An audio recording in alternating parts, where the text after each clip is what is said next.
Mon fils se faisait harceler dans sa nouvelle école à cause des cicatrices de brûlures sur ses bras. Je suis allé confronter le père du harceleur. Mais quand il a vu les cicatrices de mon fils, son visage est devenu pâle. « Je connais ces cicatrices », a-t-il murmuré. Mon fils de 8 ans se faisait harceler dans sa nouvelle école à cause des cicatrices de brûlures sur ses bras. Quand l'école n'a pas réussi à mettre fin au harcèlement, j'ai décidé d'affronter moi-même le père du harceleur. Je m'attendais à de la colère, du déni, peut-être même une bagarre. Ce à quoi je ne m'attendais pas, c'est que cet étranger regarde les cicatrices de mon fils et murmure « Je connais ces cicatrices ». Je n'avais aucune idée de qui était l'homme qui se tenait en face de moi. Avant de commencer, j'aimerais savoir, avez-vous déjà découvert un lien inattendu avec quelqu'un qui a complètement changé votre perspective? Partagez votre expérience dans les commentaires ci-dessous, et s'il vous plaît, abonnez-vous pour plus d'histoires sur le pouvoir des liens humains et des secondes chances. Maintenant, laissez-moi vous ramener au jour où les cicatrices de mon fils ont révélé une vérité qui allait changer nos deux vies pour toujours. J'étais père célibataire depuis 5 ans maintenant, depuis l'incendie de l'appartement qui a emporté ma femme Anna et laissé mon fils de 3 ans, Ethan, avec des cicatrices de brûlures couvrant 30% de son corps. Les cicatrices physiques avaient guéri du mieux qu'elles pouvaient, mais les cicatrices émotionnelles pour nous deux étaient encore à vif. Ethan avait 8 ans maintenant, un enfant brillant et sensible qui aimait les dinosaures et construire avec des Legos. Il était aussi incroyablement résilient, s'étant adapté à la vie avec ses cicatrices mieux que je n'aurais jamais pu l'imaginer. Mais cette résilience était mise à l'épreuve dans sa nouvelle école d'une manière qui me brisait le cœur. Nous avions déménagé dans un autre quartier de la ville parce que j'avais obtenu une promotion qui exigeait un trajet plus long, et le nouveau district scolaire était censé être meilleur. Ce que je n'avais pas anticipé, c'est à quel point les enfants pouvaient être cruels envers quelqu'un qui avait l'air différent. Ça a commencé doucement. Des commentaires murmurés, des regards insistants, des enfants qui évitaient de s'asseoir à côté d'Ethan au déjeuner. Mais ça a vite dégénéré quand un garçon en particulier, Tyler Thompson, a décidé de rendre la vie de mon fils misérable. « Papa », a dit Ethan un soir alors que je l'aidais à faire ses devoirs. « Suis-je un monstre ?» La question m'a frappé comme un coup de poing dans le ventre. « Qu'est-ce que tu veux dire, mon grand ?» Il dit que je ressemble à un monstre à cause de mes bras. Il dit, c'est pour ça que ma mère est morte, parce que les monstres ne peuvent pas avoir de famille normale. J'ai senti la rage monter dans ma poitrine. Le genre de fureur protectrice que seul un parent peut comprendre. Ethan, regarde-moi, ai-je dit en me mettant à genoux à son niveau. Tu n'es pas un monstre. Tu es courageux et gentil et intelligent et le meilleur fils qu'un père puisse souhaiter. Ces cicatrices sur tes bras, elles sont la preuve que tu es un survivant. Elles sont la preuve que tu es plus fort que tout ce que la vie peut te lancer. Alors pourquoi Tyler dit-il ces choses? Parce que certaines personnes ne comprennent pas qu'être différent ne signifie pas être moins. Et parfois, quand les gens ne comprennent pas quelque chose, ils ont peur. Et quand ils ont peur, ils disent des choses méchantes. Mais mes assurances n'étaient pas suffisantes pour arrêter ce qui se passait à l'école. Le harcèlement a empiré. Tyler a convaincu d'autres enfants d'éviter Ethan, l'appelant « le gamin brûlé » et inventant des histoires sur la contagiosité de ses cicatrices. Ethan a recommencé à faire des cauchemars, ce qui n'était pas arrivé depuis plus d'1 an. Il m'a supplié de ne pas l'obliger à aller à l'école. J'ai d'abord essayé de travailler avec l'école. J'ai rencontré l'enseignante d'Ethan, Madame Alvarez, qui était sympathique, mais semblait dépassée. Monsieur Walsh, j'ai parlé à Tyler plusieurs fois.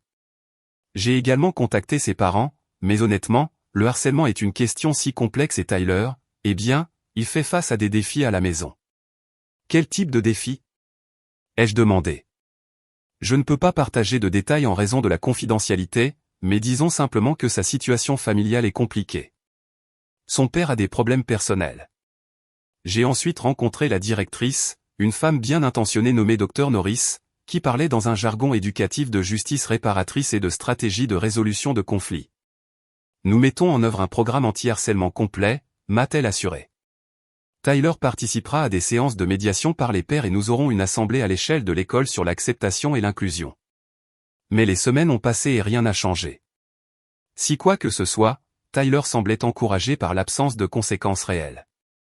La goutte d'eau a été quand Ethan est rentré à la maison avec son t-shirt de dinosaure préféré déchiré. Tyler l'a attrapé pendant la récréation, a expliqué Ethan, en essayant de ne pas pleurer. Il a dit, les monstres ne méritent pas de belles choses. Ce soir-là, après qu'Ethan se soit endormi, j'ai pris une décision. L'école ne protégeait pas mon fils, alors je m'en chargerai moi-même. J'allais rendre visite à la famille de Tyler Thompson.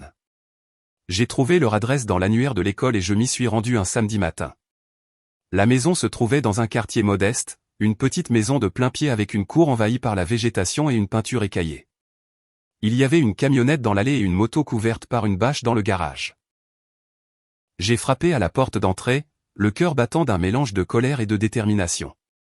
J'avais répété ce que j'allais dire. J'allais expliquer que leur fils tourmentait le mien, qu'ils devaient prendre leurs responsabilités et y mettre un terme. La porte s'est ouverte et je me suis retrouvé face à un homme qui semblait avoir la quarantaine. Il était grand, avec des cheveux grisonnants et des yeux fatigués qui parlaient de quelqu'un qui en avait trop vu. Il avait de légères cicatrices sur les mains et les avant-bras, et il se déplaçait avec la précision prudente de quelqu'un qui avait été blessé et avait appris à compenser. « Je peux vous aider ?» a-t-il demandé, sa voix prudente mais pas hostile. « Êtes-vous le père de Tyler Thompson ?»« Je suis Jean Thompson. »« Et vous êtes ?» Jeremy Walsh. Mon fils Ethan est dans la classe de Tyler à l'école. J'ai vu la reconnaissance traverser son visage, suivi rapidement par ce qui semblait être de la résignation. Ah, a-t-il dit en reculant légèrement. Je crois que je sais pourquoi vous êtes ici. Entrez, s'il vous plaît. L'intérieur de la maison était propre mais dépouillé, avec le genre de meubles qui semblaient avoir été choisis pour leur fonction plutôt que pour leur style. Il y avait quelques photos de famille sur la cheminée, et j'ai remarqué que dans les plus récentes, Tyler était toujours avec son père, sans mère en vue. « Je vous sers un café », a demandé Jean en désignant la cuisine. « Ce n'est pas une visite de courtoisie », ai-je dit, ma colère revenant. « Votre fils harcèle le mien depuis des semaines. Il rend la vie d'Ethan un enfer, et l'école ne semble rien faire à ce sujet. » Les épaules de Jean se sont légèrement affaissées. « Je sais », a-t-il dit doucement. J'ai essayé de travailler avec Tyler sur son comportement, mais il a été en colère ces derniers temps. Nous avons tous les deux traversé une période difficile. Une période difficile ne lui donne pas le droit de tourmenter d'autres enfants, ai-je dit, ma voix s'élevant. Savez-vous ce qu'il a dit à mon fils? Il l'appelle un monstre à cause de ses cicatrices. Il lui dit que c'est pour ça que sa mère est morte. Le visage de Jean est devenu pâle. Il a dit ça? Vous m'avez bien entendu. Votre fils torture psychologiquement un garçon de 8 ans parce qu'il a l'air différent.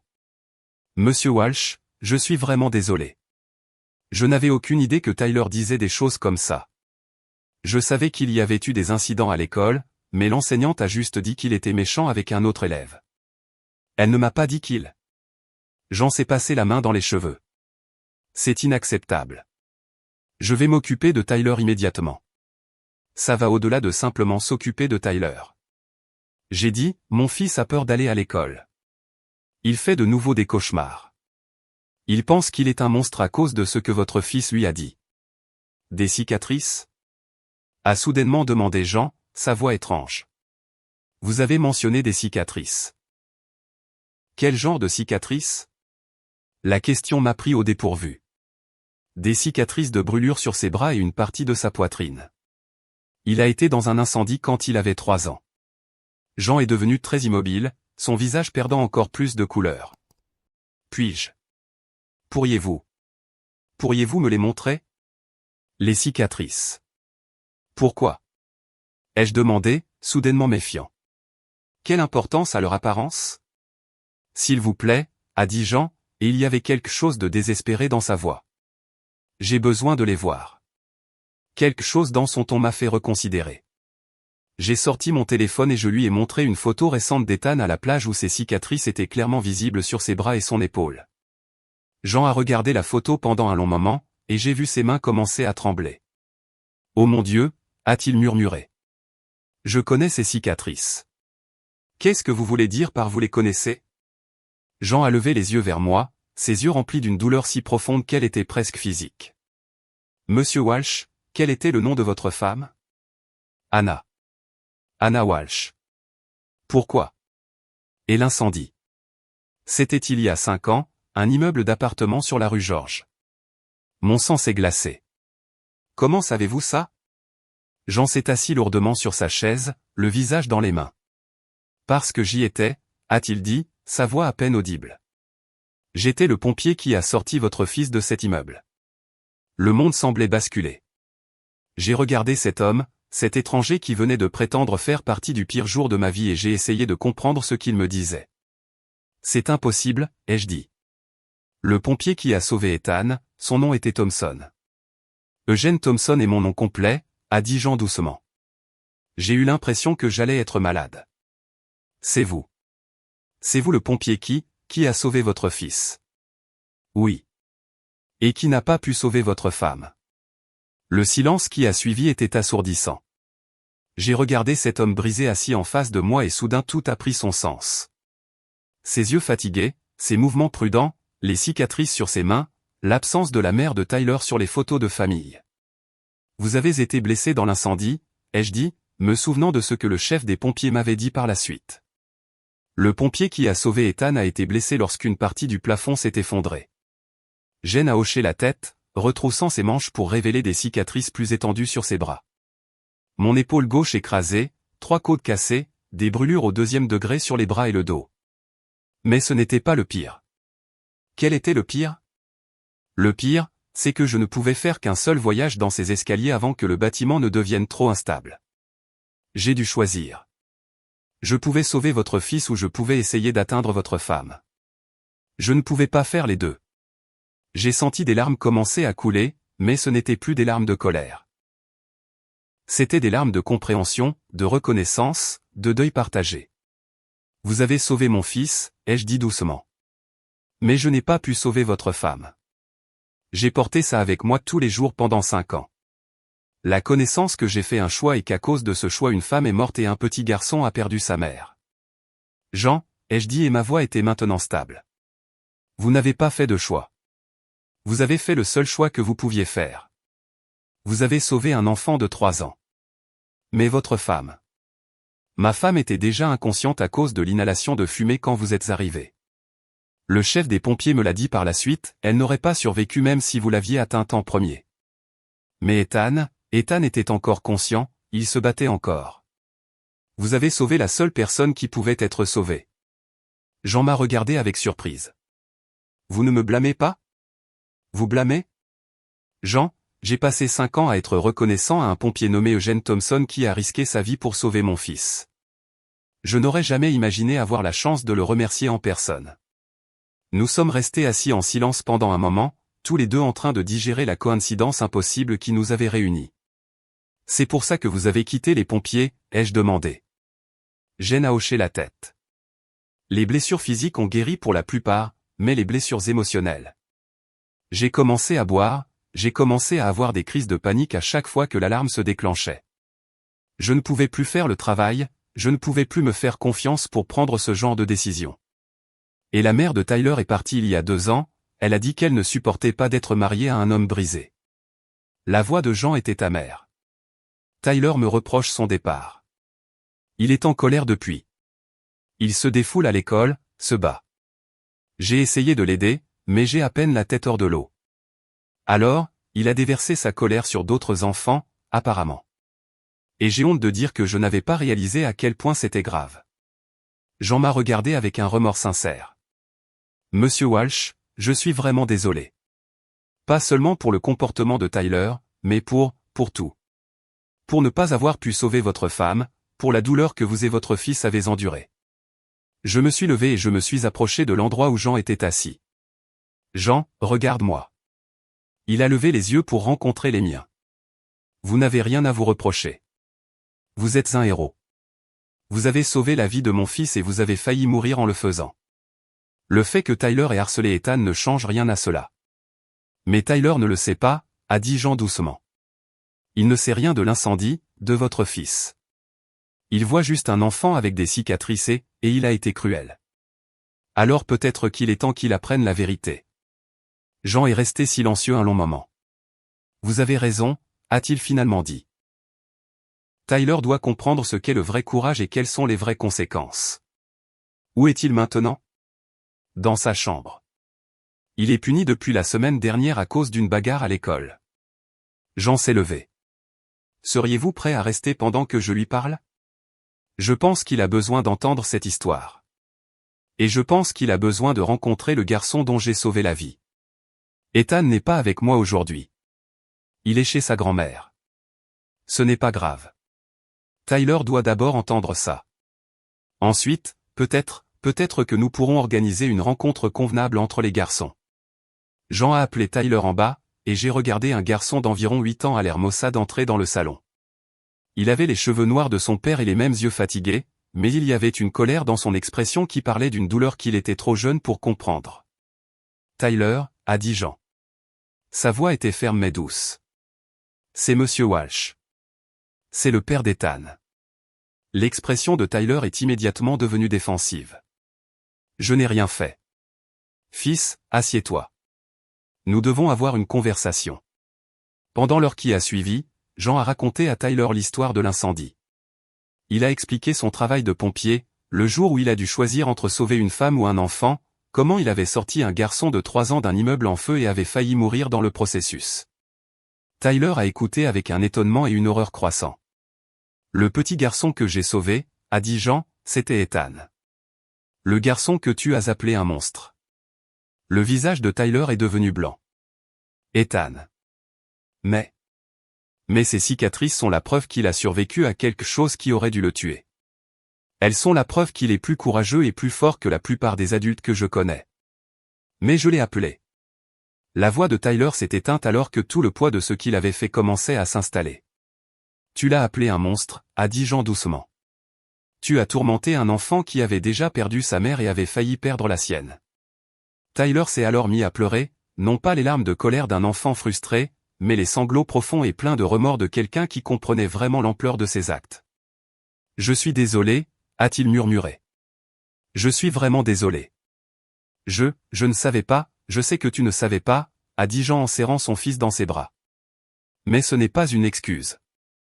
On n'a pas le droit d'être cruel envers les gens simplement parce qu'on ne comprend pas leur histoire. Puis-je lui dire que je suis désolé? J'ai pris la parole pour la première fois depuis que Jean avait commencé son histoire. Tyler, je pense qu'Ethan aimerait beaucoup ça, mais plus que les excuses, je pense qu'il aimerait un ami. Un ami, quelqu'un qui le voit pour qui il est vraiment, un garçon courageux, gentil et intelligent qui a des cicatrices. Tyler a hoché la tête avec empressement. Je veux être son ami. Je veux me racheter pour ce que j'ai fait. Le lundi suivant, j'ai accompagné Ethan à l'école moi-même. Il était nerveux, me serrant la main fermement alors que nous approchions du bâtiment. « Papa, et si Tyler est de nouveau méchant avec moi? » « Je ne pense pas qu'il le sera, mon grand, mais s'il l'est, tu viens me trouver immédiatement. » « D'accord. » Nous venions à peine de passer la porte d'entrée quand Tyler est apparu, son père juste derrière lui. Jen et moi avions arrangé cette rencontre, mais Ethan ne savait pas à quoi s'attendre. Tyler s'est approché d'Ethan, le visage sérieux mais gentil. « Ethan, je suis Tyler. Je suis désolé. » Ethan m'a regardé d'un air incertain, puis a regardé Tyler. « J'ai été vraiment méchant avec toi, » a poursuivi Tyler. « Je t'ai insulté et je t'ai fait te sentir mal à propos de tes cicatrices. Mais je ne savais pas. Je ne savais pas que tu es un héros. »« Un héros ?» a demandé Ethan, confus. Tyler a regardé son père, qui a hoché la tête pour l'encourager.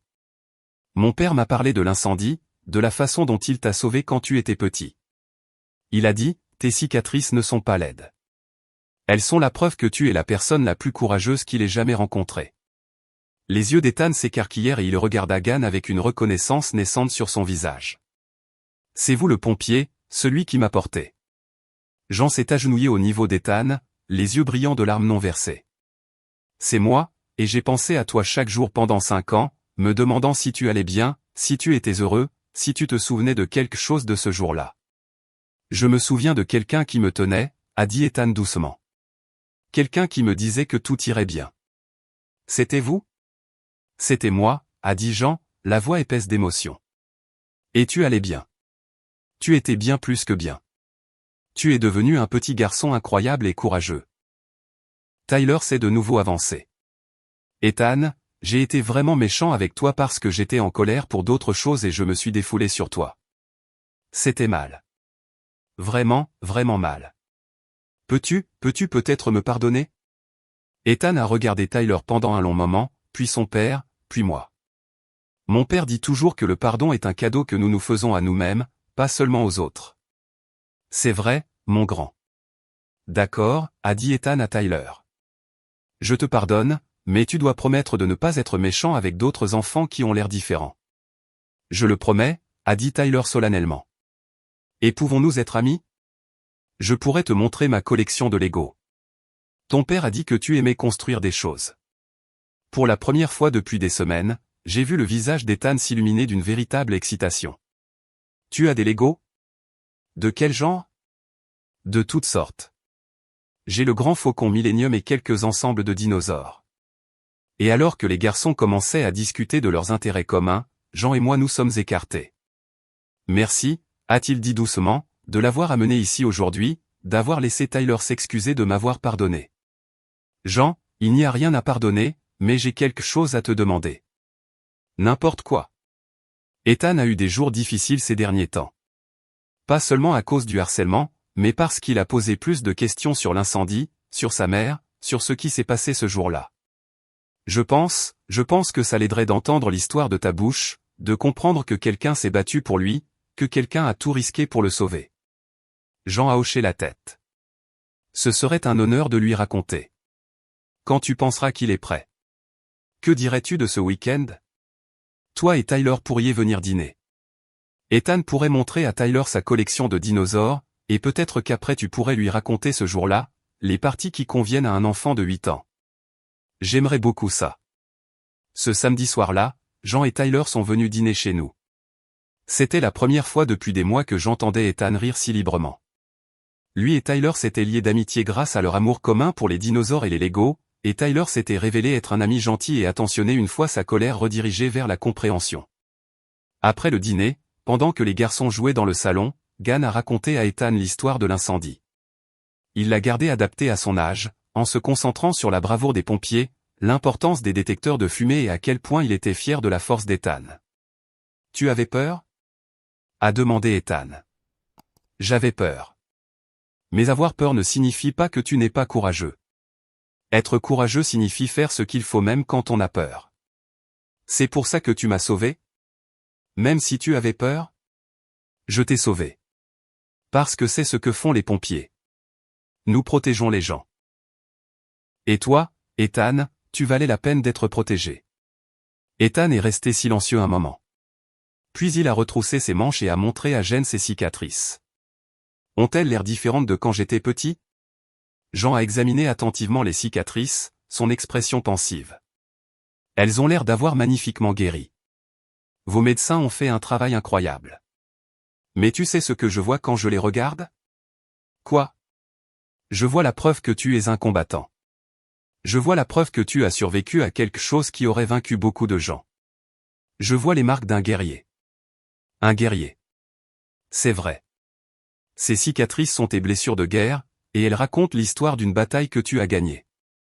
À partir de ce jour, tout a changé. Tyler est devenu le meilleur ami et le plus fervent protecteur d'Ethan à l'école. Quand d'autres enfants regardaient les cicatrices d'Ethan ou posaient des questions impolies, Tyler intervenait et expliquait qu'Ethan était un survivant d'un incendie, un véritable héros. Jean et moi avons développé une amitié improbable basée sur une expérience partagée et un respect mutuel. Il a commencé à assister aux réunions des AA et à travailler avec un thérapeute pour gérer son TSPT. Je l'ai aidé à naviguer dans le processus de remise sur pied. Et il m'a aidé à comprendre qu'il était normal de laisser d'autres personnes entrer dans nos vies, qu'Ethan et moi n'avions pas à affronter le monde seul. 6 mois plus tard, Jen était sobre depuis 4 mois et travaillait comme instructeur en sécurité incendie, enseignant aux enfants la prévention et la sécurité incendie. Tyler était passé d'un enfant en colère et perturbateur à un garçon confiant et empathique qui défendait les autres enfants victimes de harcèlement. « Tu sais ce qui est drôle, » a dit Jean un soir alors que nous regardions les garçons jouer dans mon jardin. J'ai passé 5 ans à penser que j'avais échoué ce jour-là, à penser que je n'en avais pas fait assez, que je n'en avais pas sauvé assez. Et maintenant je réalise que sauver Ethan ne concernait pas seulement ce jour-là. Il s'agissait de lui donner la chance de devenir qui il est maintenant. Il s'agissait de te donner la chance d'élever un enfant incroyable. Il s'agissait de créer un effet d'entraînement qui se propage encore. Que veux-tu dire? Regarde Tyler. Il y a quelques mois, il était en colère et blessé et il se défoulait sur d'autres enfants. Maintenant, il a appris le courage, la compassion et la défense des personnes qui ont besoin d'aide. C'est grâce à Ethan. C'est grâce à l'exemple que ton fils a donné. J'ai regardé Ethan aider patiemment Tyler à construire une structure Lego compliquée. Les deux garçons travaillant ensemble avec la camaraderie facile de vrais amis.